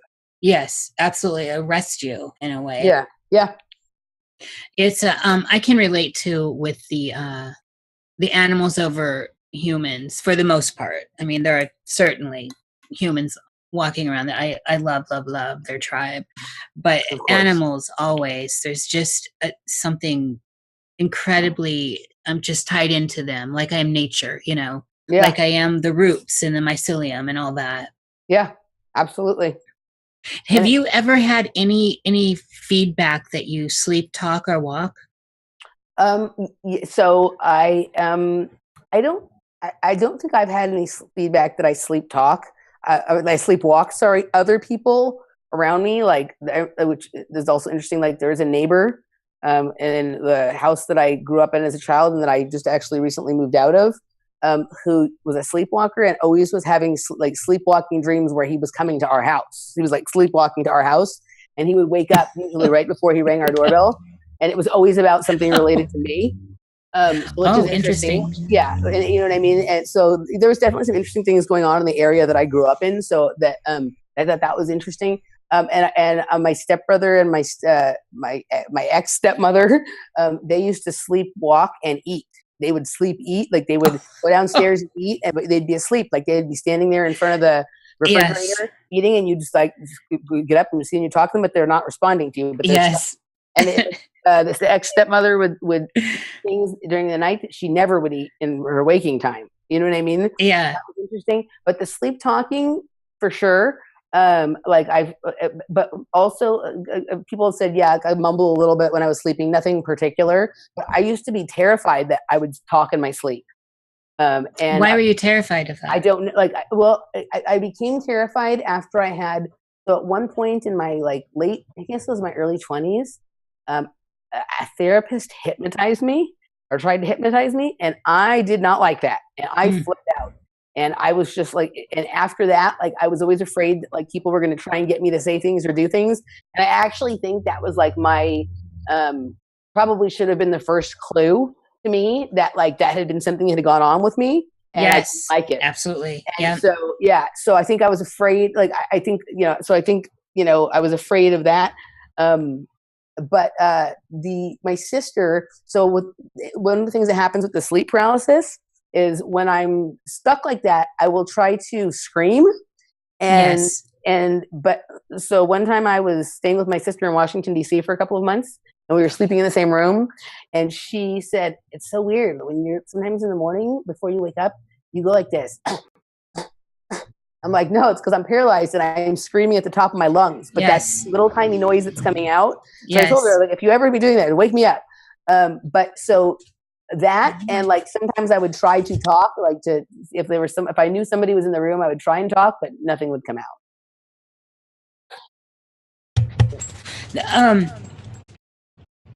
I still get that, it can be. Yeah, it's alarming. It's alarming to me every time. I still try to wander into it. Hold on a minute. Jerry, if you'll do the questions, I actually have a situation going on. Sure. What's left? Oh, she's gone. What was the last question she asked? I was looking at chat. I'm sorry. Okay. We have questions from chat, people. Yeah, let's go for questions from chat. Awesome. Where did it go? Okay, sorry about that. I got it. Did you have more questions? No, I'm about where I want to be. I think, I think the only thing I think we didn't cover that I wanted to talk about was others in the dreamscape. Mm-hmm. Yeah. Is this something that you gave it to us early on? So back when you were young at 6, where you were having that experience and you knew you weren't alone. Right. So that was with the sleep paralysis. So yeah. So sometimes I have this, very rarely, once in a while, there'll be someone from my real life that shows up in my dream. But I have a lot of these dreams, and some of these I would consider to be inserted dreams or synthetic dreams, where someone is trying to convince me that they're the person that I know, but it's not them. Right? So I have like some trickery. Yeah, like I get a lot of that kind of thing, and yeah, usually like very every once in a while there'll be where it's like someone who I identify as my father, but it's not my father from this life or this real world, or someone who I like identify as like supposed to be my friend or whatever. But it's very unusual. I don't get a lot of interaction with. Every once in a while, I'll get something with people, from my life and my dreams. And I don't have the other thing that like I've never had. A lot of people with the sleep paralysis, they it seems to wind into like alien abduction dreams for them or things like that. I've never had that. Like I don't, to the best of my ability, to remember, I've never had any dreams about aliens or UFOs. I've never been abducted by aliens or UFOs in dreams or in my reality that I'm aware of. But I do somehow know what the inside of a ship looks like. I think that might be from remote viewing the inside of one, but I've never had any of that. I've never had, I have not had like a lot of alien action, but even though I'm aware that it's there, you know what I mean? Like it's not something that's been, it's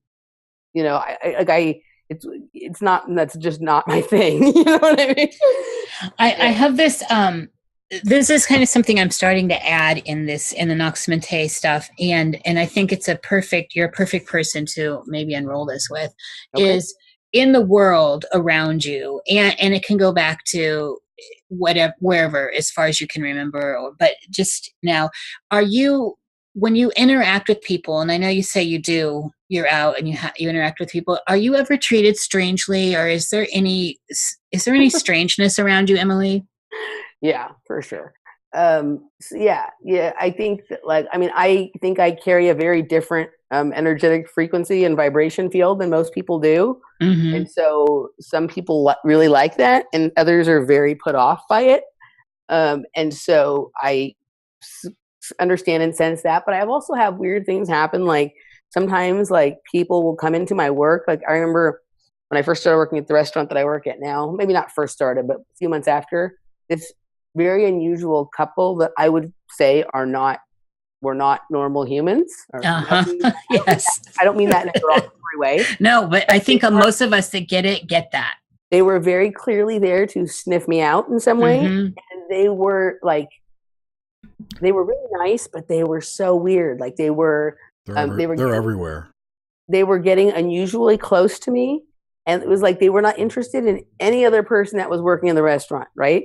The woman was telling me how wonderful I was and how interesting you just met me 37 seconds ago. And like, they're not interacting with any of the other people who work in the restaurant or anything like that. And they were just on me like flies on poop. You know what I mean? So I've had that happen. Things like that. I've had, there was this one couple that used to come into my work that like, I'm 100% certain were vampires. And it was so unusual. Like they were interesting and I would chat with them. But at a certain point, I had the recognition that they were vampires, and then they never came back after that. I never said anything to them, but like they knew that I knew, and then they didn't. But you saw them, yeah, absolutely. So like, you know what I mean? They were nice and stuff, but I don't know if they were like actual vampires or just energetic vampires. And so once I was onto them, whatever they were trying to get at, they were always wanting to come and talk to me.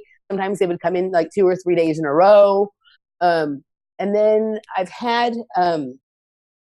Just recently, I had, and I spoke about this a little bit last time I was on with Chris and Cherie Gio.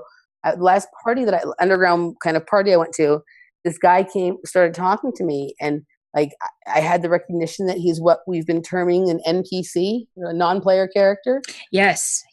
And it was so, but I think some of these NPCs are trying to come to life. And right. And it's like they're getting more gigabytes or something. I don't know. Well, he was very nice. He was very sweet, but it was so odd. Like he was the eclipse. It was like he was like talking to a 3-year-old in a sense. Like he didn't know how to talk to me, and he was asking me strange questions. He wasn't creepy though. He was asking me like what's your name? But then he was like, where do you live? What street do you live on? Like, right. But it wasn't creepy. Like, I didn't feel, it was like what I would ask, like when you were 6 and you met someone in your class and you're like, oh, where do you live? Oh, I live on that street. It was kind of like that. And it was almost like he wanted to touch me or smell me. And he was like trying to figure out how to talk to me. And he made some observations about my clothes that were like, seemed unusual. And like, he commented on my dancing, which people often do, but it was weird. Like he just didn't, like, he was so sweet. He was very pretty, very blonde and blue eyes. And it was just like, this person is not yet fully sentient, but they're trying to figure out how to become it, which made me actually like, it comes to the realization that with some of these people, we have this weird situation where you have people who are like sentient and organic who are falling into like cyborg or clone or yes, non-player character states. And then you have these other things that were that seem to be trying to come online or trying to become awake or aware or whatever, which makes me wonder, did we come from that? Were we once like that? Oh yeah. Very so I have a new level of compassion for some of them, I'll judge them individually based on their behavior and how they interact with me. But this guy was very sweet and very harmless. And he kept kind of coming back over and checking in with me throughout the night and whatever. And, he was very sweet and whatever. But it was so like, I just was like, this is something unusual. Yes. And there's a lot of weird stuff at parties. Like there's a lot of weird, all kinds of things there. But this was an interesting interaction. So yeah, I definitely have. And, I've had the stuff where like streetlights turn off when I walk underneath them. Yes. My father has always called me Hurricane Emily because he says, well, I come in the room, that kind of stuff. So yeah, people respond to me like in different ways. And a lot, one of the things I've had to come to terms with as I've gotten more comfortable with myself is that some people just don't like me, and that's okay. Yeah, absolutely. Yeah. I totally overlooked this, and this is a significant question in your background bio. Were you brought up religious, and did you change, shift? What do you consider it now? Yes. So no. So I was raised really without any religion. My father's family is Jewish. My mother's family was like some denomination. Like her mom was like a Christian Scientist, and her dad was something else. And there was no. We didn't go to church. I occasionally would like go to temple with my grandparents and whatnot. I'd say I have some like cultural Jewishness in me, but not any religious Jewishness, But one of the things that I did come to understand is that Scientology has played a big part of my life, even though I'm not a Scientologist. So that hospital that I was born at that I told you is now the Church of Scientology. It's kind of a weird place that I was born at. And these things, like, they were running programs through certain places for certain reasons. They use certain kinds of buildings because of their geometry and the masonry and the geomancy kinds of stuff. So there's that connection to it. But I've also, like, some of the people that act weird around me is whenever I walk by one of them Scientology places, they all start, like, they're on me like flies on shit. But also, one of the things I noticed in my adult years is that whenever I move somewhere into a neighborhood, within a month of my moving there, a Scientology center will open in the neighborhood. Oh, that's very strange. I come to understand that Scientology is really involved, like really connected to the MK Ultra stuff, to the mind control programs, and also to certain aspects of targeted individual kinds of phenomena, as well as another cult. I consider Scientology to be a cult. Yeah, as well as another cult called the Process Church of the Final Judgment, which actually... Yes, who were we just talking about that with? We had someone. I want to say it was Robert. It might have been. So the Process Church actually is connected to the Wizard of Oz and Wizard of Oz programming. And the Process Church, some people consider it to be like a break-off sect of Scientology. And there's like a lot of, one of the people who, like, he's kind of an interesting guy in some ways, and other ways I don't find him interesting, but there's a guy who his name is Ed Opperman, and he talks a lot. He's a private investigator, and he talks a lot about the things that he's found that the Process Church people are connected to. And some of it is very interesting, and a lot of it has to do with stalking people in Hollywood and things like that.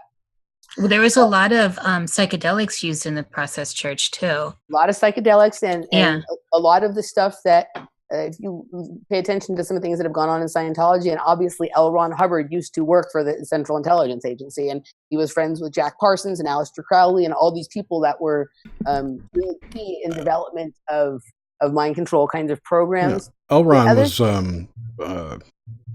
naval intelligence. Naval intelligence. Right. Yeah. And he and the CIA pretty much started the MK programs. Yes. And they had safe houses in Los Angeles that were where some of the original Scientology groups also started. It's the whole Laurel Canyon story too feeds into that. Mm-hmm. Yeah. And the Laurel Canyon thing is interesting. Like I used to hang out there some when I was a kid. I had a friend who lived right across the street from Lookout Mountain Laboratory. And there's certainly connections between the underground dance scene in Los Angeles and Dave McGowan's work on Laurel Canyon, for sure. Mark Devlin talks a lot about that. I've done some stuff with him. His new book, Musical Truth 2, is coming out. There's a lot of stuff from me in there in the sections on dance music. But the other thing with the Scientology, that I had this really interesting experience recently. I was driving to meet some friends for dinner, and I was coming like around the curve where Hollywood Boulevard and Sunset Boulevard come together. And I was stopped at the stoplight, and I looked up, and there was this billboard that I had never noticed before, this huge Scientology billboard that had the symbol, that symbol they have with the two triangles with like the snake, the S. Yes. Somehow I had never seen that symbol before, or like if I had, I wasn't aware of it. Caduceus? I looked at it. It gave me an instant. It grabbed onto my head, which tells me that it means something more to me. It's one of the symbols from my childhood. Literally, It felt like something grabbed onto my head right here, and it hurt so bad that I closed my eyes so that I wouldn't have to look at it anymore. But I couldn't. It was imprinted completely on the back. It wasn't just like a little bit on the back of my eyelids. It was imprinted there. Like I couldn't escape. Oh wow! My eyes that's open, programming. Right? And then I got to the restaurant. So the restaurant was like about a mile or two further down the road. And when I was sitting down, I was talking to my friend Danny, and I was telling her this, and she's like, "Oh my God!" And Danny is a person that has been in my life on and off since I was a kid, and whatever. She said, "Oh my God, someone else just texted me. Is this the picture you just saw?" She's like, "Somebody else just told me that happened to them." One of her other friends said that the same thing, that they saw it and they were like, "What the fuck, dude?" It makes you think of like voice to skull, but image to skull. That's exactly, yeah. That's, you know what I mean? It was almost like whatever that snake was, like it's grabbed onto my head. Like, so it just makes me wonder if that was if that how prevalent and how important that symbol and the concepts around it were in early programming. You know what I mean? Because whatever it was just grabbed right onto my head. You know what I mean? And it was like super intense, and it's, like it stayed for a few minutes and then it kind of went away. But it was so weird that I said it to her, and she was just like, "Oh my God!" She showed me that her friend had sent her the text literally like hours or maybe the day before.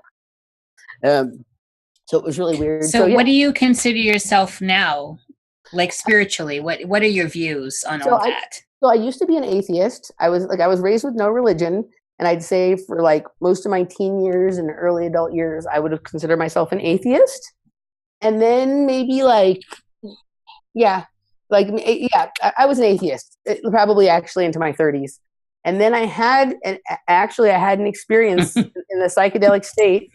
I was at Coachella, and I ate mushrooms, and I was dancing, and Carl Cox was on, and so there was an experience within an experience. Like, okay, so like the thing that like I had this moment where I realized I was tripping pretty hard, and I had this moment where I was like, so I was thinking a lot of my brother who had died just recently at that time, and very unexpectedly, and I was like really, really thinking about him, and I was thinking about him throughout the whole afternoon, and I just during the course of like the period of time, there was like a few minutes where I experienced simultaneously like so much sadness and so much joy at the same time.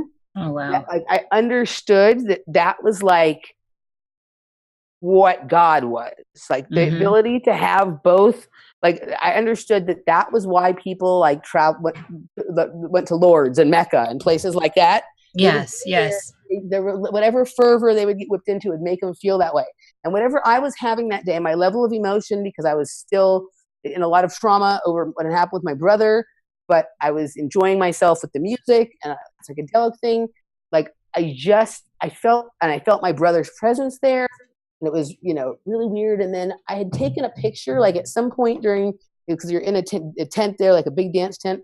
I had like lifted it was like Motorola flip phone. It was like back in that period of time. I just lifted it up like this and lifted it up and taken a picture of like the crowd, right?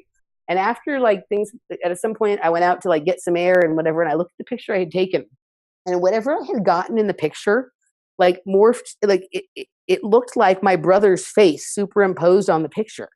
And when I went home, I looked at it next to the picture of him from his funeral, and it exactly was his face. Oh my! So like I had been having that experience where I was thinking about him, and one of the things that had happened, I was at Coachella's at the Empire Polo Field and down at, like in Indio, and I had been there about 7 or 8, 9 years before in the same field with my brother at a rave at Nocturnal Wonderland. And people will laugh about this, but my brother had given me like a vial of acid to carry in because, whatever, and I was in my underwear and it broke. So like I tripped super hard.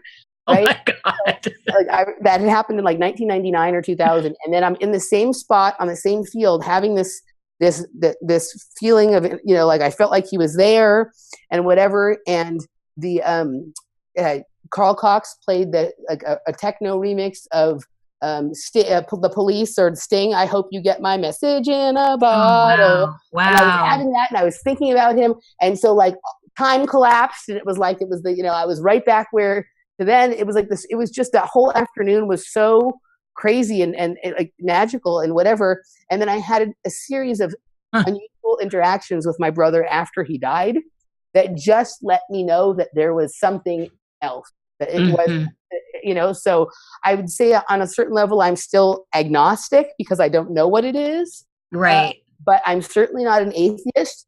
And at this point, I've had enough interaction with friends that I've lost, particularly this friend that I lost this summer.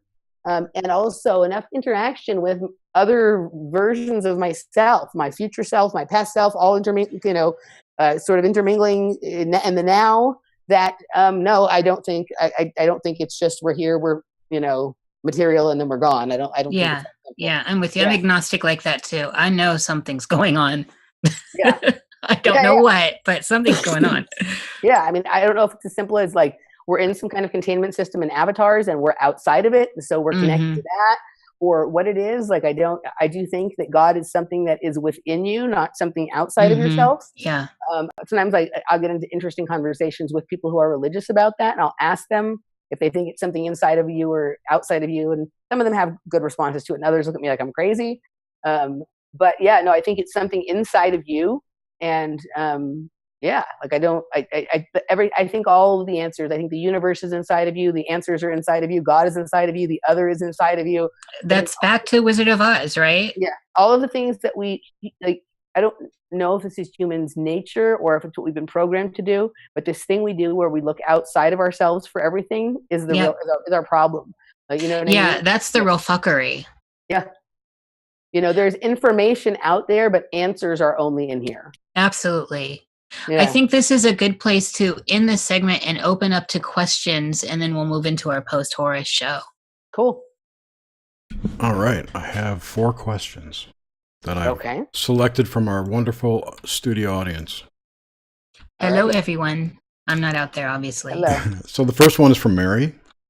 And Mary asks, when you're dreaming about gymnastics, do you get the feeling of being heavily weighted down, can't move fast, etc.? Sometimes I would say it's a little bit more of a feeling of uncoordination than it is about being heavy or weighted down, but I wouldn't say that there has never been any of that. And certainly like when I would have sleep paralysis, some of the feeling of not being able to move, it feels like there's weight on top of you. And so I can't remember and certainly not in recent memory, but I can't remember well enough from when I was younger if those dreams were in any way connected to the episodes of the paralysis. And so that if there was weight in the dream and weight with the paralysis, those could be connected, but mostly just not quite being fully coordinated, more so than weight. Okay. Suzanne wanted to know, where did you grow up? I grew up in Los Angeles. I still live here now. I've lived all over the country at various times. I always end up back here. I used to want to be away from here, and now I understand that Los Angeles is actually a huge part of who I am.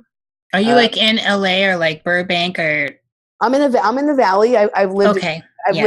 I've lived in downtown before. Like I had some of my really scary experiences when I was living downtown. I love Los Angeles in general. Like there's a lot of icky, gross, weird, very esoteric. I mean, this is the belly of the beast. Los Angeles is the belly of the beast. Oh, definitely. But there's also some really beautiful things here. There's some great stuff in LA.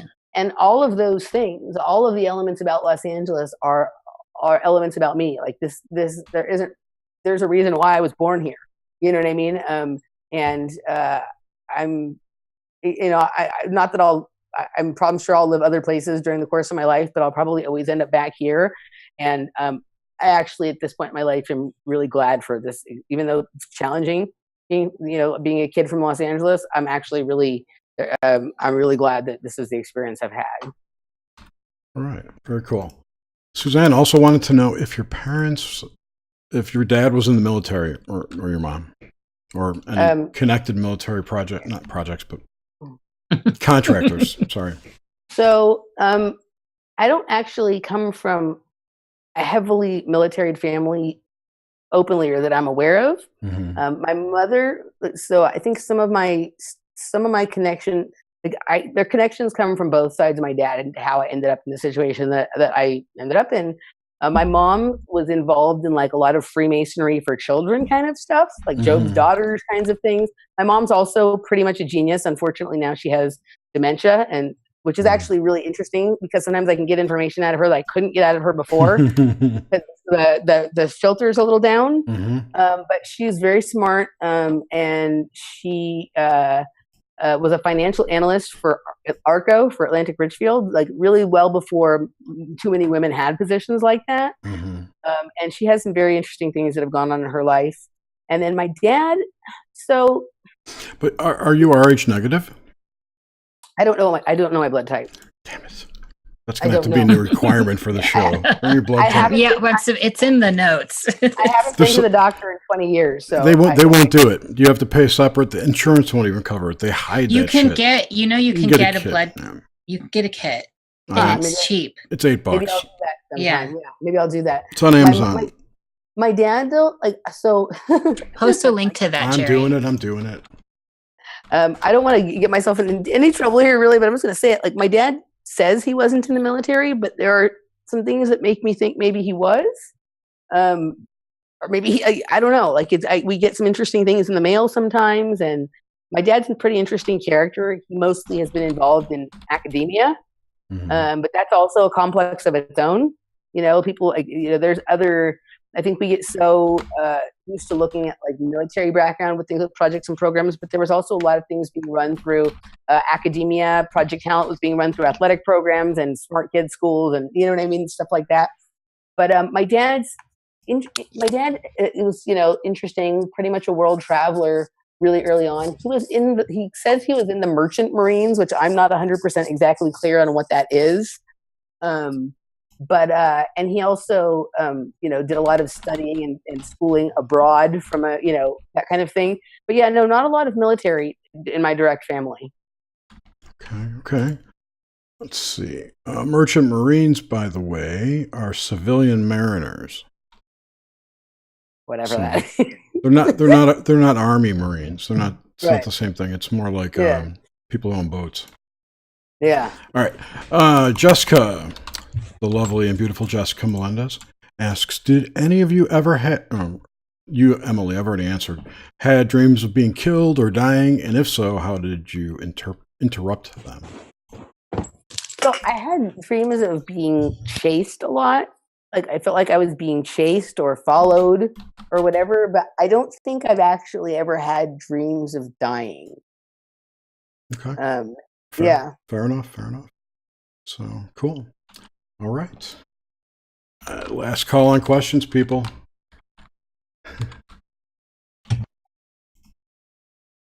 I forgot the music again. Suzanne says her grandfather was in the Merchant Marines. All right. Alrighty. I'm surprised Suzanne didn't ask about if there were Masons involved in Emily's. She already said there was. Yeah.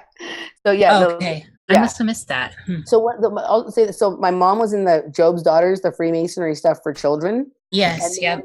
One of the things I have noticed that everywhere I go, everything it's like important things that I do in my life, there's always a masonry, like a masonry center, usually within a block or two, which I think is kind of interesting. Like near my work, you know what I mean? Like where all my appointments are, there's always like a Freemason building or a Freemason meeting center or whatever. And some of the areas that I spend a lot of time in are heavily, there's tons of like masonry stuff going on around there. I think it's just part of Los Angeles is like where it's a masonry kind of place. Yeah. So some of my mom's family, I don't know so much about my dad's family. Like, he doesn't really like to talk so much about some of this kind of stuff, you know? That's dead giveaway. He's into something funky. Yeah. So just saying. Silence. Yeah. But I'll say this. I grew up at the corner of Devonshire and Mason. Oh, right? And so I grew up at the corner of Devonshire and Mason. And when we had Andrew Bashago on the show, because he's from the same town in Los Angeles that I was from Chatsworth, and we have some similar experiences. We have different perceptions of what they mean, but we have a lot of same experiences. And I had never realized, he's like, yeah, basically Chatsworth was named after Chatsworth House, which is in Devonshire, England. And so that's why Chatsworth is on the intersection of Devonshire and Mason in Los Angeles. Excellent. And that he used to work he was telling me that he used to work at a gas station that's right there. And that Ayn Rand used to come in there and like pester him about things. And it's very interesting because I was like super obsessed with Ayn Rand, like in my junior high and high school years. And there's some very interesting symbolic stuff in a lot of her work. And apparently she lived in Chatsworth around the corner from me, which I did not know. But I thought that was interesting when he told me that. So yeah. That's what's always cool about LA and New York, is that you're in contact with, people are there that are recognizable all over the place. I see them every day. Yeah. Oh yeah. When I lived in Burbank, I felt like I saw Jack Nicholson every day. Right. It's like, yeah. I see Travis from Blink 182 and Rob Schneider from almost every single day at the market. They go to the same Blink 182 thing. Isn't that what's his name's band? You got to ask that dude what Tom DeLonge's been smoking. Right. Did you see how he was so awful on the Joe Rogan show? It was embarrassing. Did you see that? No, I have not seen it yet. Oh, go! Like it's so uncomfortable. Like it's humor. It's so bad. I love watching The Uncomfortable. Yeah, on the to-do list. Is this on the questions? That's all I'm going to read. I'm ending this. Thank you, everyone, for joining us. Yes. Next week's guest is Steve Crimmy, author of The Kabbalic Wind. I put a link in the chat to his discussion on the book launch. And if you guys have any suggestions for guests, please put them in the comments and we'll get them up. But we're booked up until April now. So thank you so much. Thank you very much, everyone in the chat. I'm sending my love. Emily, other than the off-planet media links that I put into the description, do you have anything to plug or talk about? Or no, just we do our show pretty much every week on Off Planet Radio. We have some new secondary shows that we're going to be coming out with this year. One of them will definitely be a health show from an alchemical perspective. Oh, nice. And then we have 2 or 3 other things we'll be rolling out a little bit later in the year. And so come check us out at offplanetradio.com or on YouTube at Off Planet Media. And our Patreon is Patreon.com/offplanetmedia. Thank you, Emily, for this wonderful show. Yeah, thanks so much. Thank you. I really enjoyed this. And stay on. We're doing our post show. I will. All right. Thanks, everyone. We'll see you next week. Bye.